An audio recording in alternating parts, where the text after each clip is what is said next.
ओम शांति।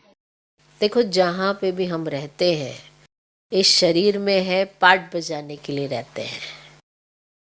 जो भी कर्म करते हैं, जो भी संबंध है, इस शरीर में है तो ही है, वरना तो हमने 84 घर लिए होंगे, 84 तन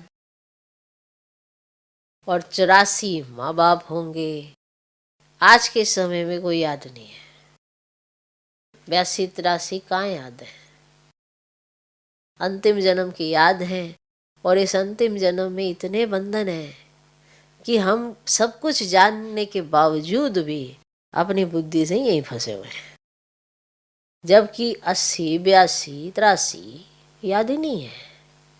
तो नहीं फंस रहे हैं उनमें। और अब बाबा बता रहे हैं कि सबके साथ पाठ बजाने के बाद भी तुम्हें आना तो मेरे पास है ना, मैं ही हूं ना तुम्हारा। तभी तो तुम्हें जब भी कोई दुख देने के निमित्त बनता है तब भी तुम मेरे को ही याद करते हो। मैंने तुम्हें कभी दुख नहीं दिया, मैंने तुम्हें सुख ही दिया। इसलिए अगर कोई भी संबंध से तुम दुखी होते हो तो याद मेरी ही आती है।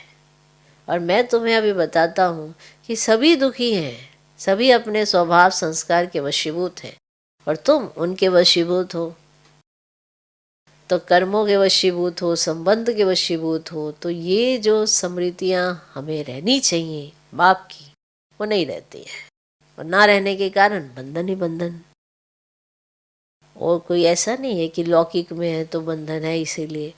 अलौकिक में भी परिवार होता है, लौकिक में भी परिवार होता है। परिवार में सारे सदस्य होते हैं, पर स्मृति कैसी रहती है?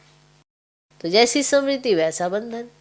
वरना बाप का भी तो देखो कितना बेहद का परिवार है, सबसे बड़ा बाबा है, पर बंधन नहीं है, न्यारा है।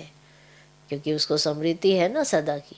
हमें स्मृति भूल जाती है, हमें लगता है कि सब कुछ हम ही करना है, सब हम ही देख रहे हैं, इसीलिए